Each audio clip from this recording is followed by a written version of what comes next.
Salam sejahtera Ibu Bapa sekalian, saya Cikgu Hajar dan saya akan menyampaikan taklimat untuk PSLE 2024. Sebagai permulaan, saya rasa Ibu Bapa sudah pun menerima buku panduan yang telah dibawa pulang oleh anak-anak anda.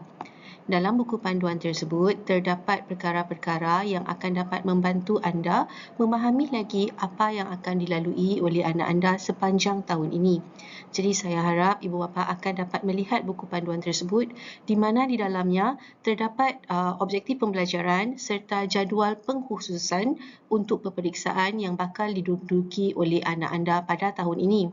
Dalam buku panduan tersebut juga telah dimasukkan penerangan tentang komponen-komponen yang akan diuji beserta dengan contoh-contoh yang dapat Ibu Bapa gunakan sebagai panduan untuk membantu anak anda di rumah.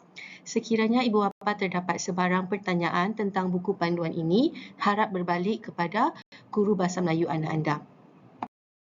Baiklah, saya akan memulakan dengan komponen karangan. Kalau kita lihat, bagi karangan, markahnya ialah 40 markah dan murid diberikan masa 50 minit untuk menghasilkan sebuah karangan. Jadi dalam masa 50 minit itu, murid akan diberikan dua pilihan soalan. Soalan 1 berdasarkan tajuk dan soalan 2 berdasarkan gambar yang diberikan. Untuk Bahasa Melayu, murid hanya menjawab satu soalan sahaja dan panjang karangan mereka haruslah mengandungi sekurang-kurangnya 150 patah perkataan. Tetapi ini tidak bererti setelah mereka tulis 150 patah perkataan tu mereka berhenti. Okay, mereka harus sambung dan pastikan cerita mereka lengkap dan menarik. Ini merupakan soalan 1 dalam soalan karangan. Bagi murid yang ingin menjawab soalan 1 merupakan soalan di mana tajuk karangan tersebut diberikan kepada murid. Jadi murid haruslah menghasilkan sebuah karangan berdasarkan tajuk tersebut. Jika murid memilih untuk menjawab karangan ini, mereka perlu memahami apa yang sebenarnya ditanya dalam soalan tersebut. Jadi kalau kita lihat contoh yang saya berikan di sini, soalan bagi karangan yang pertama, peristiwa yang menyedarkan saya tentang erti persahabatan. Jadi kalau kita lihat ya, dalam soalan ini, fokus bagi isi karangan ini adalah tentang satu peristiwa ataupun insiden yang terjadi yang membuat penulis sedar akan erti persahabatan tersebut. Jadi jika murid tidak begitu memahami kehendak soalan ini dan murid hanya menulis tentang persahabatan antara dia dan kawan dia, makna dalam cerita tu dia cerita dia dan kawan dia suka buat apa, bagaimana mereka berkawan, tapi dia tak menerangkan tentang peristiwa, satu peristiwa itu yang membuat dia sedar akan erti persahabatan. Makanya murid itu kurang menepati kehendak soalan dan markah isi akan terjejas. Jadi di dalam kelas, anak anda akan diajar untuk mengenal pasti apakah kata kunci dalam soalan 1 agar mereka lebih memahami apa yang perlu dijawab sekiranya mereka memilih soalan 1. Seperti yang saya katakan, dalam karangan murid diberikan dua pilihan dan ini merupakan pilihan yang kedua. Jadi untuk murid yang kurang rasa yakin untuk menjawab soalan pertama, mereka boleh membuat karangan berdasarkan soalan kedua. Jadi kalau kita lihat di sini, soalan kedua, gambarnya akan diberikan kepada murid. Murid perlu melihat gambar dan perlu menghasilkan sebuah cerita berdasarkan gambar yang diberikan. Bagi murid yang memilih untuk menjawab soalan 2, mereka perlu memahami gambar yang diberikan. Jadi gambar itu ada 6 petak. Murid perlu memahami setiap petak tersebut dan kembangkan setiap petak di dalam karangan mereka. Di dalam kelas, anak anda telah diajar untuk jangan terus mula dengan gambar pertama kerana ini akan menghambat isi mereka dan membuat isi mereka agak ringkas. Jadi kami selalu mengajar mereka untuk masukkan satu lagi petak iaitu gambar kosong. Di situ murid perlu memikirkan apa agaknya yang terjadi sebelum gambar 1, apa yang watak itu sedang lakukan sebelum itu, di mana watak itu berada. Ini beberapa soalan yang dapat digunakan oleh murid untuk membantu mereka memulakan karangan mereka dalam menulis pengenalan mereka. Di dalam kelas juga, pelbagai teknik telah diajar seperti teknik imbas kembali. Murid boleh menggunakan dialog ataupun mereka juga boleh mula memperkenalkan watak dalam cerita mereka supaya cerita mereka lebih lengkap dan lebih mudah untuk difahami. Jadi kalau kita lihat contoh yang saya sertakan di sini, ini merupakan salah satu teknik imbas kembali. Okey, teknik yang boleh digunakan oleh murid-murid untuk memulakan karangan mereka. Jadi jika ibu bapa hendak melihat contoh yang lebih lengkap, bolehlah merujuk ke buku panduan yang telah diberikan. Seterusnya, saya akan terangkan tentang beberapa kesilapan yang lazim dibuat oleh murid semasa mereka menulis karangan. Pertama ialah idea atau jalan cerita yang tidak dikembangkan. Jadi ramai murid kita sebenarnya lebih suka menulis karangan berdasarkan soalan kedua kerana lebih mudah untuk mereka menghasilkan sebuah cerita. Jadi masalah yang selalu kami dapati ialah jalan cerita mereka ada yang tidak dikembangkan. Maknanya mereka hanya menulis berdasarkan apa yang ada dalam gambar sahaja. Jadi kami selalu menggalakkan mereka untuk terangkan lagi bahagian perasaan, masukkan dialog untuk membuat jalan cerita mereka lebih menarik. Jadi untuk gambar yang keenam di mana ia adalah tanda tanya, murid benar-benar harus fikirkan apa terjadi seterusnya. Mereka tidak boleh hanya menghabiskan cerita mereka di sana sahaja. Jadi teknik-teknik akan diajar kepada anak-anak di dalam kelas supaya mereka lebih tahu bagaimana hendak mengembangkan jalan cerita mereka. Selain dari itu, murid juga kerap melakukan kesilapan ejaan. Kadang-kadang kesilapan yang dilakukan adalah kesilapan yang mudah-mudah. Seperti contoh yang saya berikan di sini. Adik menangis, ada yang salah eja menangis, ada yang tertinggal N, kemudian ada murid yang keliru ejaan ke bawah. Bagaimana hendak dieja, adakah ada H atau tidak ada H.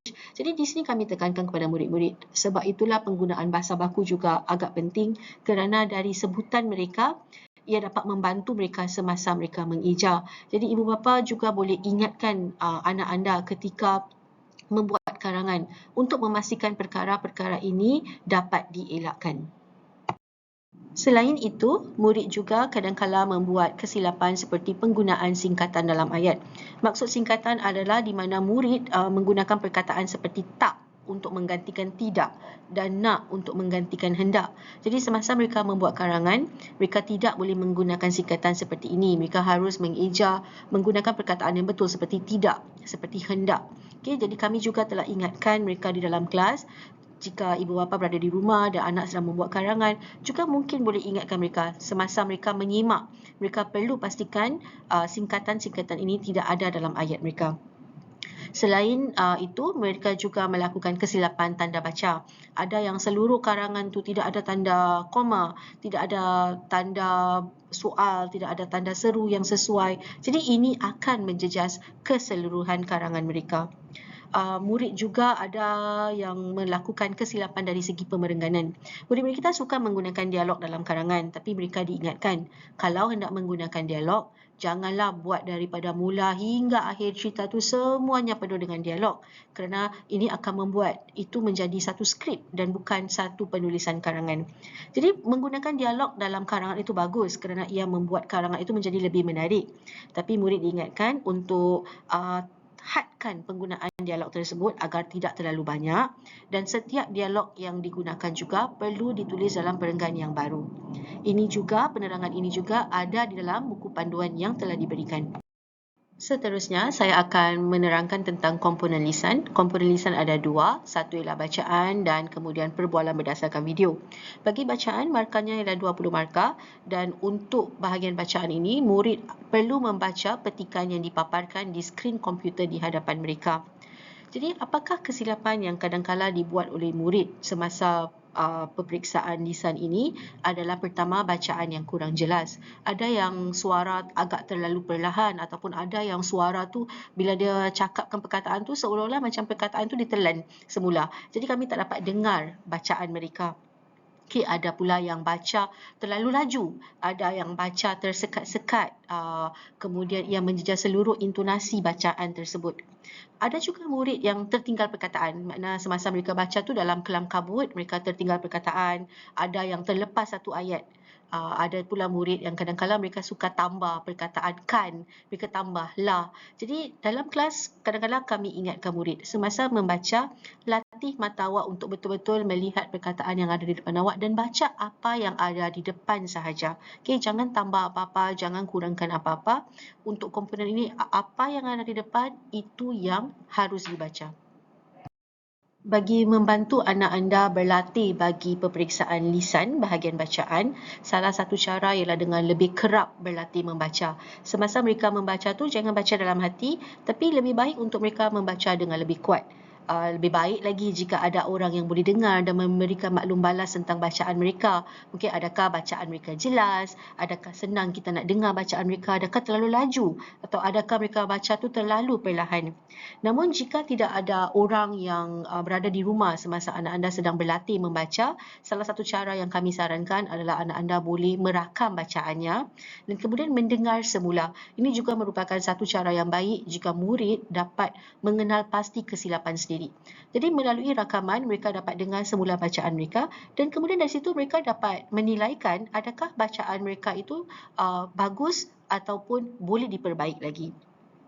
Jadi semasa anak-anak membaca di rumah, ini merupakan beberapa perkara yang boleh anda dengarkan adalah pertama untuk memastikan bacaan tersebut menggunakan sebutan baku. Jadi seperti contoh untuk, takut, saya, radio, ini semua perlu diberikan penekanan. Seluruh petikan bacaan itu perlu dibaca dalam sebutan baku dan semasa dia membaca, dia menggunakan intonasi dan nada yang sesuai mengikut petikan tersebut dan juga mengikut tanda baca yang terdapat dalam petikan. Seterusnya, bagi komponen perbualan berdasarkan video, markanya ialah 30 markah dan untuk komponen ini, murid akan diberikan satu klip video yang pendek, murid perlu menonton klip video tersebut dan kemudian guru akan mengadakan perbualan dengan murid tentang apa yang telah ditonton dalam video tersebut. Jadi sebagai contoh, soalan yang mungkin boleh diajukan oleh guru ialah, bolehkah kamu menceritakan salah satu daripada perbuatan baik yang kamu saksikan dalam video tadi?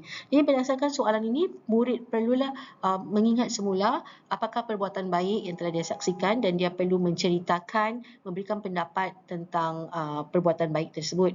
Kami juga mengajar murid-murid untuk menggunakan beberapa soalan bagi membantu mereka memikirkan jawapan mereka seperti menggunakan bila, di mana, apa yang dilihat, bagaimana perasaan watak tu mungkin, bagaimana pula perasaan mereka melihat perkara tersebut dan apakah pengajaran yang dapat dipelajari dari kejadian itu. Bagi soalan kedua pula, antara contoh soalan yang boleh diajukan berdasarkan video adalah, pada pendapat kamu, haruskah sekolah menganjurkan minggu berbudi? Mengapa? Jadi murid perlu menerangkan, kami mengajar mereka, kalau mereka mendengar soalan seperti pada pendapat kamu, adakah kamu rasa? Mereka boleh mulakan dengan, pada pendapat saya setuju ataupun saya tidak setuju dan kemudian terangkan mengapa. Okay, juga berikan cara-cara apa yang mereka rasa boleh pihak sekolah lakukan ataupun telah pihak sekolah lakukan dan akhiri jawapan mereka dengan mungkin perasaan ataupun pengajaran. Soalan terakhir yang mungkin diajukan oleh guru mungkin berkaitan dengan tema video tersebut tapi bukan apa yang ada dalam video itu. Jadi antara contoh soalan, ceritakan salah satu perbuatan baik yang pernah dilakukan oleh seseorang terhadap kamu selain dari apa yang terpapar dalam video tadi. Maknanya bila murid mendengar soalan ini, mereka perlu tahu, okey, selain daripada apa yang mereka tengok dalam video, mereka perlu ceritakan tentang satu perbuatan baik yang pernah orang buat kepada mereka dan mereka harus ceritakan tentang pengalaman mereka.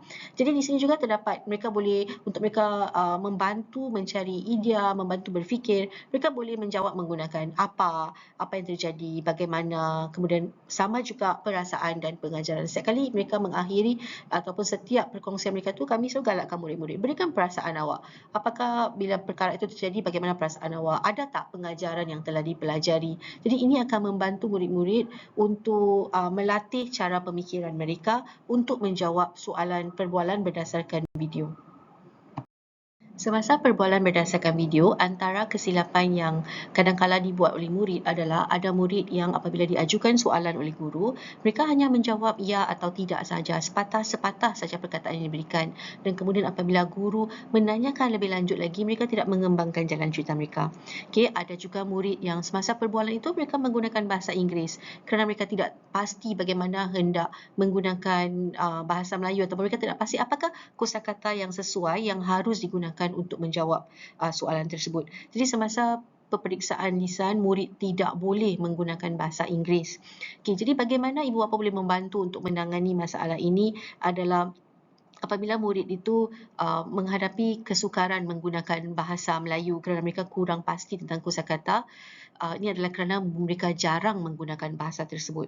Jadi ibu bapa boleh kerap bertutur dengan anak anda menggunakan bahasa Melayu, dan di rumah jika menonton video YouTube ataupun drama Melayu, tanya anak anda apakah pendapat mereka tentang video tersebut, apa yang dapat dipelajari dari drama itu mungkin, apakah perasaan mereka apabila mereka melihat watak dalam cerita atau dalam video itu melakukan sesuatu.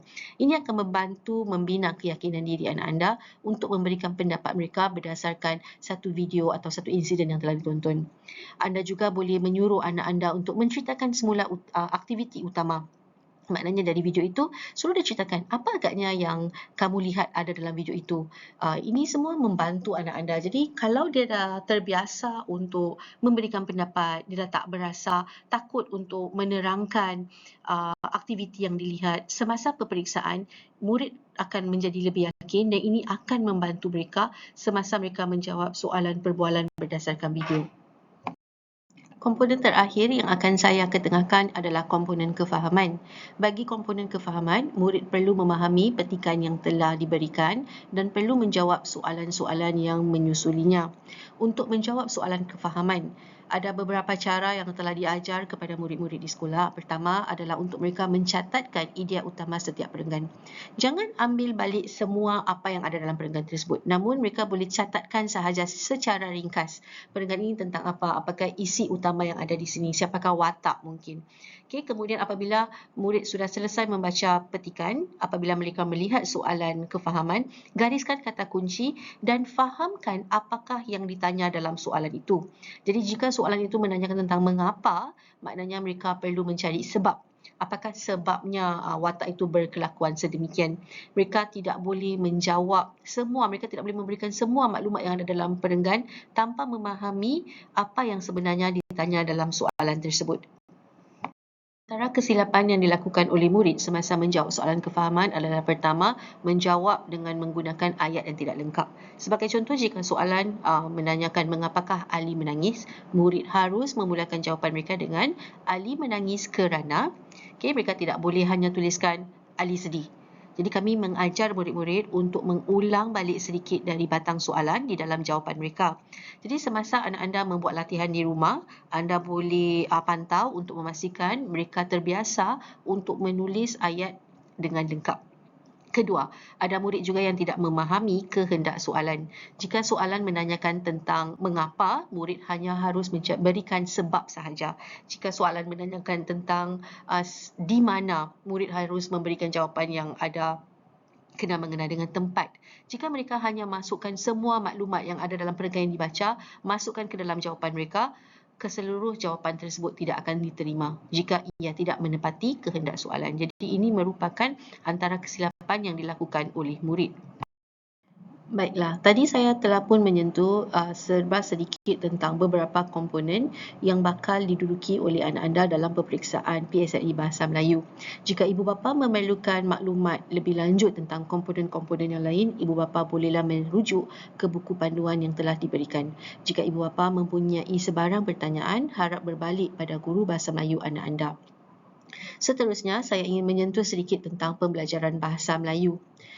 Murid kita tidak akan dapat menguasai bahasa Melayu dengan baik jika mereka tidak diberikan peluang untuk menggunakan bahasa tersebut.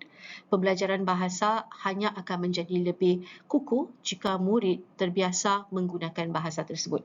Jadi murid harus menggunakan dalam 4 cara, iaitu dari segi bertutur, dari segi mendengar, membaca dan menulis. Jadi di sini saya amat harapkan kerjasama ibu bapa agar memastikan anak anda diberikan peluang untuk terus menggunakan bahasa Melayu secara kerap dalam kehidupan seharian mereka.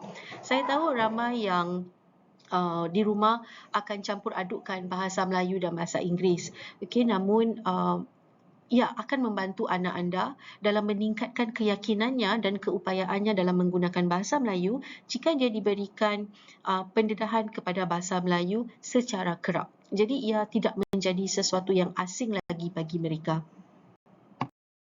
Bagi membantu anak anda meningkatkan penguasaan bahasa Melayunya, saya rasa ibu bapa memainkan peranan yang sangat penting. Okay, bantu anak anda untuk menanamkan sikap positif terhadap bahasa Melayu. Jika kita memberitahu anak kita yang penting untuk kita belajar bahasa Melayu, kami di rumah pun gunakan bahasa Melayu, ini akan membantu anak anda mengubah sikapnya dan dia juga akan merasakan yang saya juga mahu menggunakan bahasa Melayu sama seperti ahli keluarga saya. Selain itu, anda juga dapat membantu anak anda dengan berinteraksi menggunakan bahasa Melayu. Berbual dengan dia menggunakan bahasa Melayu, dan bila dah terbiasa kita gunakan bahasa Melayu, anak anda akan dapati bahawa ia menjadi sesuatu yang amat bermakna. Ia bukan hanya, saya pergi ke sekolah dalam kelas bahasa Melayu saja saya gunakan bahasa Melayu. Kemudian di luar saya dah tidak ada apa-apa pendedahan pada bahasa Melayu. Kadang-kadang bila kita tanya berapa ramai di rumah menonton cerita Melayu, ada tak yang mendengar lagu Melayu, apakah lagu Melayu kegemaran mereka, ada yang hanya beritahu saya, saya cuma suka lagu Hari Raya. Jadi pada saya, kami di sekolah kami cuma memberikan pendedahan kepada anak-anak anda, namun masa kami bersama murid-murid agak terhad. Jadi anda di rumah, saya amat harapkan kerjasama anda untuk memastikan di rumah juga anak anda diberikan peluang untuk sama-sama menggunakan bahasa Melayu. Selain itu, jika anak anda berjaya menggunakan bahasa Melayu dengan baik, mungkin adalah satu atau dua kesilapan yang dibuat. Tidak mengapa, berikan dia galakan, berikan dia pujian. Wah, bagus, syabas kerana menggunakan bahasa Melayu. Jadi jika dia ada adik yang lebih kecil, galakkan dia pula untuk bertutur menggunakan bahasa Melayu, ajar adik dia. Jadi lama-lama dia rasa yang dia bangga menggunakan bahasa Melayu. Okay, dan bahasa Melayu ni bukanlah hanya setakat melihat dalam buku teks, membuat latihan bina ayat. Di rumah anda boleh menikmati masa bersama dengan mereka dengan menggunakan bahasa Melayu. Bahasa Melayu boleh dibelajar melalui nyanyian, melalui perbualan harian, melalui permainan yang pernah kami kongsikan di sekolah, dan anda juga boleh mengambil bahagian dalam aktiviti bahasa dan budaya yang dianjurkan. Jadi ini semua akan menunjukkan kepada anak anda bahawa bahasa Melayu itu juga boleh digunakan untuk bersukaria, bukan hanya dalam saya belajar bahasa Melayu hanya kerana saya nak lulus peperiksaan saya. Seterusnya, saya akan memberikan sedikit saranan bagaimana ibu bapa dapat membantu untuk meningkatkan kemahiran anak anda dalam menggunakan bahasa Melayu. Pertama sekali ialah anak anda akan membawa pulang buku teksnya. Jadi dalam buku teks tersebut terdapat banyak gambar. Jadi gambar-gambar yang sedia ada ini boleh digunakan untuk mengulang kaji semula kosakata. Boleh suruh mereka senaraikan nama-nama benda, di mana tempatnya, boleh senaraikan perasaan. Okay, dan kemudian boleh suruh mereka berikan ayat tentang gambar yang dilihat. Jadi ini semua bertujuan untuk membantu meningkatkan keyakinan murid semasa menggunakan bahasa Melayu. Selain dari itu, saya juga amat galakkan ibu bapa untuk dengarlah stesen radio Melayu di rumah. Jadi jika mungkin dalam kereta, dalam perjalanan nak dari satu tempat ke satu tempat, mungkin ada masa kita boleh dengar lagu Inggeris, tapi ada masa juga kita tetapkan untuk kita dengar radio Melayu supaya bahasa Melayu ini ia menjadi sesuatu yang bukan asing lagi bagi anak-anak kita. Jadi kalau mereka, misal kata mereka mendengar lagu Melayu, jadi lama-lama mereka akan tertarik, ada yang cuba nyanyikan. Jadi dari situ mereka juga pelajari tentang kosakata. Ini semua akan dapat membantu meningkatkan kemahiran bahasa Melayu mereka.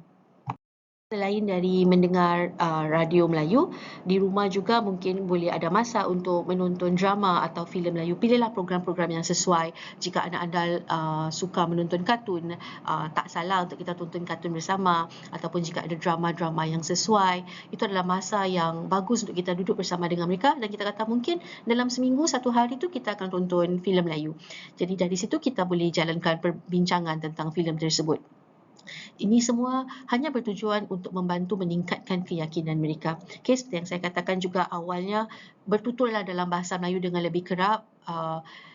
Jika lebih banyak kita gunakan bahasa Melayu, kita akan menjadi lebih baik dalam bahasa tersebut.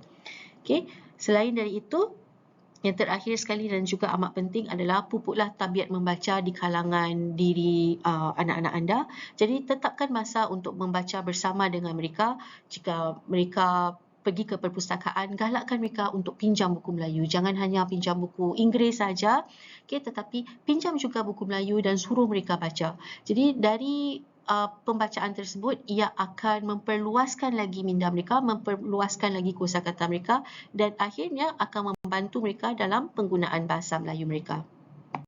Saya akhiri, saya ingin kongsikan beberapa laman web yang menggalakkan penggunaan bahasa dan budaya Melayu. Ibu bapa bolehlah merujuk jika ada masalah pangka laman-laman ini. Jika ibu bapa perhatikan yang ketiga ya, kamus dalam talian, saya amat galakkan ibu bapa untuk ke laman ini jika ibu bapa belum pernah ke laman tersebut. Dalam laman ini, ia sebenarnya adalah laman sebuah kamus. Jadi jika di rumah tidak ada kamus, kita boleh saja ke laman ini jika kita mahu mencari makna perkataan, jika kita ingin mendapatkan khidmat nasihat tentang perkataan bahasa Melayu. Jadi boleh saja ke laman ini untuk typekan dan kemudian kita akan dapat cari jawapan kita.